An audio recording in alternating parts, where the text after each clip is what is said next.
আপনার ছাত্র শিবির বললে এরকম একটা রক কাটা, আপনার একটা ভয়াবহ চেহারা যে আপনার ফুটিয়ে তোলা হতো সেই জায়গায়। যেহেতু ছাত্র শিবিরের নেতৃত্বাধীন একটি প্যানেলে আপনি নির্বাচন করেছেন, প্যানেলের অগ্রভাগেই ছাত্র শিবিরের নেতারা ছিলেন, সেখানে ছাত্র শিবিরের সঙ্গে অনেক দিন চলার অভিজ্ঞতা হয়েছে। একই প্রশ্ন আমি জুমাকে করেছি, একই প্রশ্ন জসিমকেও করেছি।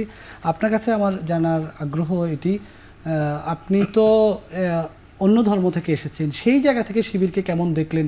তারা কি অন্য ধর্মের মানুষের প্রতি শ্রদ্ধাশীল কিনা, কিংবা আসলে সে যেই শিবির সম্পর্কে যেই ধরনের কথা শুনতেন, এখনকার যে শিবিরকে দেখছেন সেই শিবির যা শুনতেন আর যা দেখেছেন পার্থক্যটা কোথায়?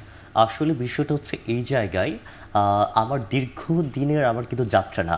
আমার যাত্রা শুরু হয়েছিল 18 তারিখ গত মাসের। হ্যাঁ, তো এই স্বল্প সময়ের মধ্যে আমি যেটা দেখেছি, আপনার ছাত্র শিবির বললে এরকম একটা রক কাটা, আপনার একটা ভয়াবহ চেহারা যে আপনার ফুটিয়ে তোলা হতো সেই জায়গায়। এখন আমি লাইফে এক্সপ্লোর করতে চাই। আমি একটু আগে বললাম যে আমি খুব র্যাশনালি চলি, আমি সব কিছু একটু টেস্ট করতে চাই। তো সেই জায়গা থেকে আমি দেখতে চেয়েছিলাম তারা কতটা খারাপ। আচ্ছা, কতটা খারাপ পেলেন?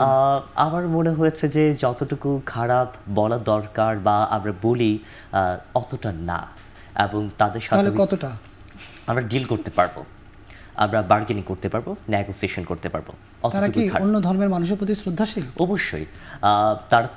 তারা তো অন্তত আমাকে সেরকম কিছু ফোর্স করছে না। আমি আমার যথেষ্ট আমি ধর্মপ্রাণ মানুষ। তো সেই জায়গা থেকে তারা আমাকে অন্যভাবে, ওই যে অনেক সময় ম্যানিপুলেট করে না, এটা কিন্তু আপনার বিভিন্নভাবে মিশনারি থেকে শুরু করে অনেক অনেক ক্ষেত্রে হয় আপনার ধর্মান্তরিত হওয়ার বিষয়টা। আমি তাদের সাথে তো আমি চলাফেরা করছি কয়দিন হলো, প্রায় 1 মাসের কাছাকাছি। আমাকে তো তারা একবারও বলেনি যে আসো ইসলামের দাওয়াত দিলাম, এই কথাটা তো বলে নাই। সো ধর্মের প্রতি কতটা সহনশীল এবং কতটা শ্রদ্ধাশীল সেটা আশা করি আমার কথা থেকে বুঝতে পারছেন।